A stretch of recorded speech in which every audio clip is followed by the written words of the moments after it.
우병우 전 청와대 민정수석이 잠시 뒤에 조사를 받기 위해서 검찰에 출석을 합니다. 특별수사팀이 꾸려진 지 75일 만입니다. 네, 자세한 내용 김만흠 한국정치아카데미 원장 김광삼 변호사와 함께 짚어보겠습니다. 두 분 안녕하세요. 어서 오십시오. 네, 안녕하세요. 네. 자, 오전 10시에 이제 이 우 전 수석이 출석을 하기로 돼 있는데 지금 시각이 이제 한 9시 50분이니까 한 10분 정도 남아 있는데요. 지금 그 중앙지검 분위기가 어떤지 먼저 살펴보고 얘기를 나눠보도록 하겠습니다. 네, 역시 예상했던 대로 보도진들이 대거 몰려서 벌써부터 이제 좀 차분한 가운데 이 긴장감이 감돌고 있는데요. 네. 한 10여 분쯤 뒤면은 이제 우 전 수석이 예정대로라면 모습을 나타낼 것으로 보입니다. 네, 우병우 전 수석은 통상의 방법으로 출석할 것으로 보입니다. 앞서 우 전 수석 측이 별도로 비공개 소환 요청을 했다, 이런 내용들이 알려졌는데 비공개 소환 요청을 한 바가 없다라고 알려왔습니다. 10시에 통상의 방법으로 서울중앙지검 정문을 통해서 조사를 받으러 들어갈 것으로 보입니다. 네, 자 우리 김 변호사님, 네. 우 전 수석이 이제 어떤 모습으로 또 이제 포토라인 앞에 서느냐도 관심사인데 네. 보통 이렇게 이 피고발인 신분이 됐든 참고인 신분이 됐든 휴일날 이렇게 좀 소환해서 조사하는 경우가 이례적이지 않습니까? 아주 이례적이죠. 대부분이 주중에 업무 시간에 소환하는 게 대부분이죠. 그렇지만 이제 일요일 날을 선택했던 것이 아마 검찰하고 우병우 전 수석과 조율이 있었던 걸로 보입니다. 그리고 아마 처음에 지금 우병우 수석이 계속 검찰 소환에 불응을 했었어요. 그 이유는 여러 가지 볼 수 있겠지만 자기가 민정수석으로 있을 당시에 불려나는 것은 업무 수행에 적절하지 않다. 그래서 거절을 해오고 또 최근에도 소환했었는데 불응하지 않았습니까? 네. 아마 그 이유는 현재 최순실 게이트와 관련해서 굉장히 언론 자체가 실세들에 대해서 집중을 하고 있고요. 또 여론이 그게 좋지 않지 않습니까? 그래서 어떻게든 이 시점을 넘기고 소환에 응하려고 했는데 이제 검찰 자체에서 이제 그럴 수 없다고 완강하게 얘기를 한 것 같아요. 그리고 오늘도 사실은 알려진 거에 의하면은 오늘 출석을 하되 포토라인 쓰지 않고 비공개로 하겠다 그렇게 전해졌었거든요. 그런 말이 있었죠. 아마 검찰 자체에서도 좀 기류 변화가 있어서 그렇게 할 수는 없다. 일단 소환을 해라. 소환에 응해라. 그래서 아마 공개적으로 저렇게 오늘처럼 포토라인 쓸 가능성이 크다고 보는 거죠. 그리고 포토라인 의미가요. 일반적으로 포토라인은 이제 서울중앙지검에 들어갈 때요. 정상적으로 다 대부분이 피의자나 피해인이나 참고인은 중앙 정문을 통해서 들어가야 하거든요. 그런데 이걸 포토라인을 쓰지 않게 봐주겠다는 의미는 그 정문을 말고 또 다른 중앙지검으로 들어갈 수 있는 문으로 들어올 수 있게 해주겠다는 거예요. 그러니까 어떻게 보면 이게 포토라인을 쓰지 않는다는 것은 배려라고 볼 수 있는 거죠. 그래서 그런 의혹들이 일어나기 때문에 지금 아주 중차대한 시점 아닙니까? 그래서 검찰이 공개적으로 포토라인 정문을 통해서 들어와라. 그렇게 여론을 좀 무식했다고 봐야 되죠. 그렇다고 볼 수 있죠. 네, 지금 현장 상황이 나오고 있는데요. 아직 도착하지 않은 것 같죠? 아직 기자들이 기다리고 있는 모습입니다. 자, 김 원장님, 그 우병우 전 수석은 검찰 재직할 때부터 상당히 특수통 칼잡이라는 별명으로 이름을 떨치지 않았습니까? 어떤 인물인지 좀 설명을 해주시죠. 네, 그렇게 일찍 대학 2, 3학년 때 지금 사시돼 가지고 이제 소년 등과했다는 얘기가 나오고 있고, 그래서 특수통으로 계속 활동했고요. 무엇보다 주목받았던 것은 노무현 전 대통령 수사하면서 담당 당시인 중수부의 과장을 담당해 가지고 주목받았던 것 같고요.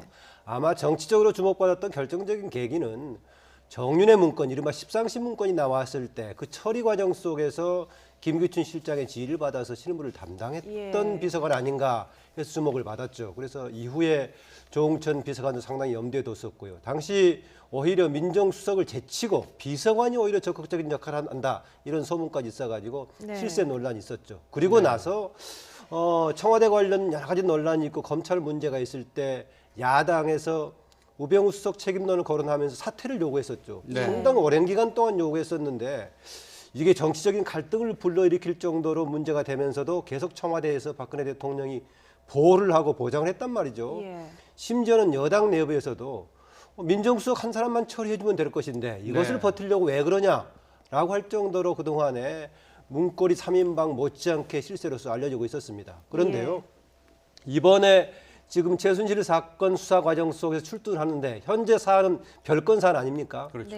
혹시 진행되다가요, 2년 전에 정윤회 문건 관련해 가지고 그것을 오히려 비유하는 역할의 구심점에 우병우 수석이 혹시 있었느냐 네. 이런 문제까지 확산된다면은 별건 문제가 아니고 박근혜 정부의 국정농단 관련해서 혹시 거기까지 같이 연결돼서 논의가 나올지도 모르겠습니다. 예. 네. 자, 김 변호사님. 네. 김 변호사님 이제 검사 출신이시니까 우 전 수석과는 혹시 뭐 같이 근무한 적은 있었습니까? 아니요, 저는 이제 개인적인 연관은 없죠. 그렇지만 네. 우 전 수석이 우리가 말하는 소년등과라고 합니다. 네. 대학 다닐 때 최연소로 사실 합격해요. 그런 다음에 굉장히 승승장구하죠. 서울지검, 그러니까 지금은 서울중앙지검이에요. 네. 서울중앙지검 법무부, 그 나중에는 대검 중수부장까지 하면서 네. 2009년도에 노무현 대통령과 관련된 박연차 게이트를 수사를 하면서 굉장히 더 특수통의 칼잡이다. 네. 우리가 보통 노전 대통령을 또 직접 수사까지 하면서 그렇죠. 이제 이름을 떨쳤는데 지금 우 전 수석에 대한 혐의 네. 대체적으로 어떤 것인지 좀 짚어주시죠. 근데 여러 가지가 있는데요. 일단은 가족 회사인 정강회사와 관련해서 네. 본인이 어떤 개인적으로 돈 쓴 거하고 고급 외제차를 사용하고 이런 것들은 사실 회사의 재산이기 때문에 개인적으로 쓰면 이걸 우리가 업무상 그냥 횡령이 될 수 있습니다. 네, 그 지금 도착한 부분하고 것 같은데요. 네, 그다음에 강남 땅과 관련해서 처가 쪽에 강남 땅과 관련해서 넥슨과 거래할 때 네. 어떤 직권남용을 했느냐 이제 그런 부분. 네. 그다음에 화성에 처 명의로 200억 정도 부동산이 있어요. 네. 그런데 공직자는 그 재산을 신고하기로 돼 있는데 차명으로 해서 이걸 신고하지 않았다. 그래서 네. 허위로 재산 신고했을 때는 공직자 윤리법에 의해서 처벌받게 돼 있습니다. 네. 그리고 아들 의경의 어떤 보직 특혜와 관련해서도 본인의 민정수석의 직권을 남용하지 네. 않느냐. 네, 지금 지금 우 전 수석이 현장에, 이제 도착한 모습을 것 드러냈습니다. 같은데요. 자, 뭐 또 기자들의 질문에 어떻게 응할지 한번 지켜보겠습니다. 민정수석으로서 어떻게 자, 현장 소리 들어보죠. 책임감 느끼십니까?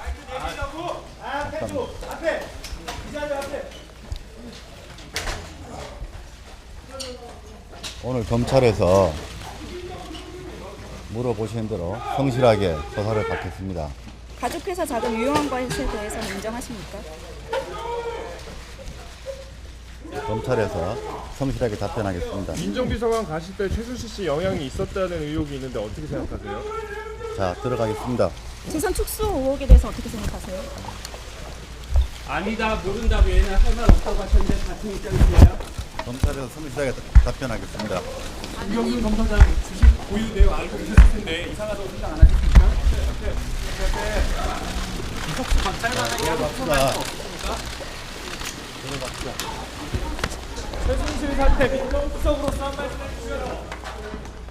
네, 우병우 전 수석 사실상 이 청와대 민정수석으로 이 검찰 이 사정 라인을 지휘하던 이제 신분에서 이제 지금은 이제 피고발인 신분으로 이제 검찰의 조사를 받게 됐는데 아마 심경이 착잡해 보입니다. 기자들의 질문에 검찰에서 성실히 조사에 응하겠다라는 말로 지금 답변을 했는데요. 네, 우병우 자. 수석이 들어오는 장면 다시 한번 보도록 하죠. 네. 자, 다시 한번 들어보도록 하겠습니다. 최순실 사태에 대해서 전 민정수석으로서 어떻게 책임감 느끼십니까?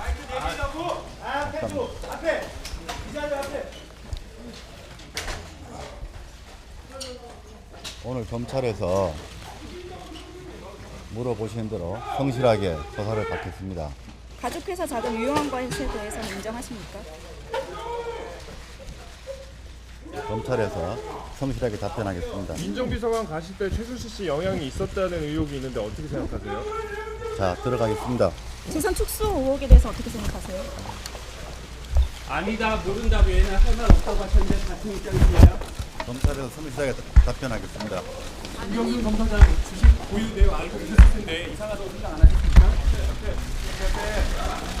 이석수 감찰관에게 네, 자, 우리 김 변호사님. 우 전 수석 지금 이제 뭐 피고발인 신분으로 이제 검찰의 조사를 받게 됐는데 여러 가지 자신의 의혹과 관련해서 이제 기자들이 질문을 하니까 의뢰 이제 저렇게 답변을 하는 거 이 검찰에서 조사에 성실 임하겠다 이렇게 답을 했는데요. 어떻습니까? 지금 갑자기 이제 신분이 청와대 민정수석에서 그야말로 이제 이 사정 라인을 직접 진두지휘하다가 그래도 어찌됐든 이렇게 검찰 조사를 받게 됐는데 어떻게 보셨습니까? 민정수석 그만둔 지 거의 일주일 되지 않았습니까? 그렇죠. 일주일 만이죠. 예. 일주일 만에 이제 검찰에 소환이 되는데 지금 우리가 최순실 게이트와 관련해서 검찰이 사실 포토라인을 쓸 수 있도록 공개 소환하지 않습니까? 그런데 네.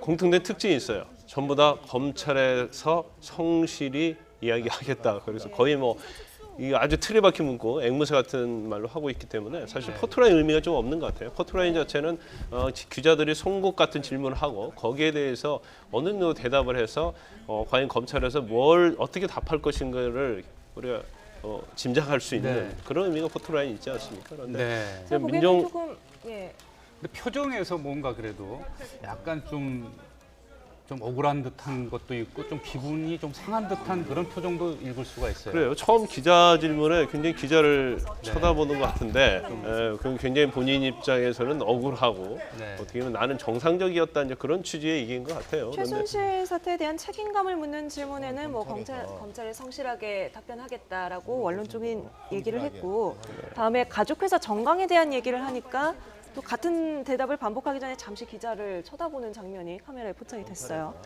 자, 사실 이게 여러 가지 비의혹이 이제 언론에 불거졌지만 그동안 계속 이제 청와대 민정수석으로 있다 보니까 이제서야 이제 소환이 됐는데 특별수사팀이 꾸려진 지 석 달이 지나섭니다. 그래서 어떻게 보면 너무 늦게 지금 우 전 수석에 대한 지금 소환 조사가 이루어진 것 아니냐. 그리고 그 동안에도 이제 그 처라든지 그 관련 의혹에 대해서 이 조사에 응하지 않고 있었지 않았습니까? 네.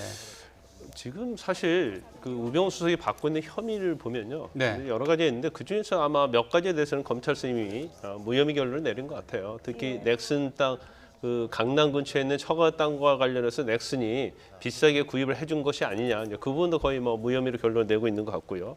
그다음에 아들 의경 복무와 관련해서도 이제 직권남용의 죄가 될 수가 있는데 일단 민정수석이 그 관련해서 직무를 행했다고 보기가 좀 어려워요. 그리고 관계자들이 부탁받은 사실이 없다고 다 얘기하고 있거든요. 그래서 이 자체도 증거가 없기 때문에 처벌하기 어려운데 지금 범죄 사실 중에서 한 두 가지 정도를 우리가 눈여겨볼 수 있습니다. 그중에 제일 중요한 부분이 경기 화성 땅의 처의 명으로 200억 정도 있는데 이걸 차명재산을 보유하고 있었다는 거죠. 근데 이건 사실은 수사하면 다 드러날 내용이기 때문에 이건 공직자가 재산을 허위로 신고한 것입니다. 그래서 공직자윤리법 위반이 되는 거고요.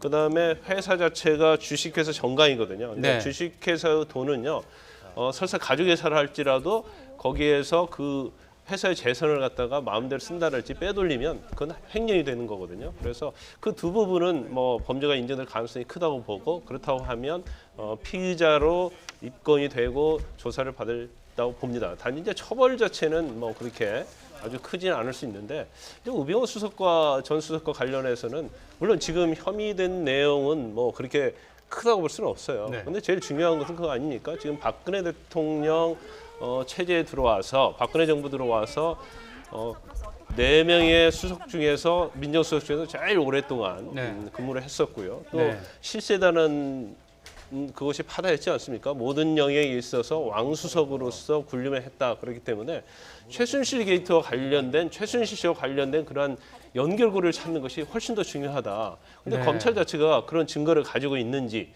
아니면 그걸 밝힐 의지가 있는지는 모르겠어요. 그렇지만 적어도 이 정도 오래 근무를 하고 그다음에 여론의 질타를 받고 야당의 그런 사임 요구가 있음에도 불구하고 박근혜 대통령이 그 정도까지 이렇게 보호를 했다고 한다면 그리고 어딘가가 무언가가 관련이 있다고 봅니다. 그래서 그 부분을 과연 검찰에서 수사를 할 것인지 그걸 좀 지켜봐야 할 것 같습니다. 네.